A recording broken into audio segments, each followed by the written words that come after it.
ఎన్నో కలలు, ఎన్నో ఆశలు, ఎన్నో ఆకాంక్షలతో ప్రత్యేక రాష్ట్రం కావాలని,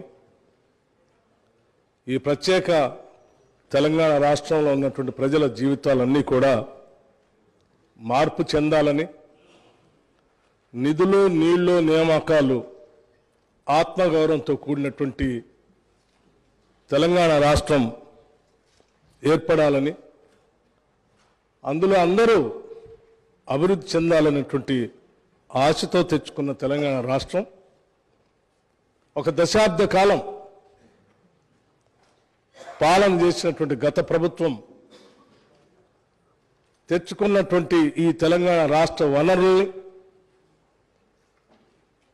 ఆర్థిక వనరుల్ని, సహజ వనరుల్ని, మానవ వనరుల్ని అన్నింటినీ కూడా అనుకున్న లక్ష్యాల దిశలో నడిపించకపోవడం కన్న కలలన్నీ కూడా కళ్ళలుగానే మిగిలిపోయాయి.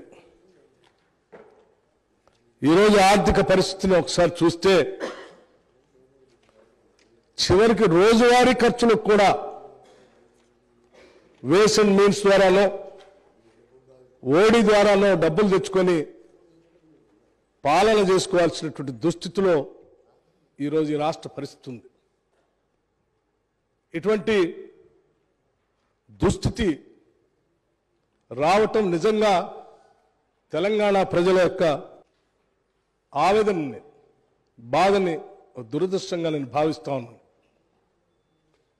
అందుకే ఈ దశాబ్ద కాలంలో జరిగినటువంటి ఆర్థిక అరాచకత్వాన్ని, జరిగినటువంటి తప్పిదాల్ని రాష్ట్ర ప్రజలందరికీ తెలియపరచవలసినటువంటి బాధ్యత, అవసరం.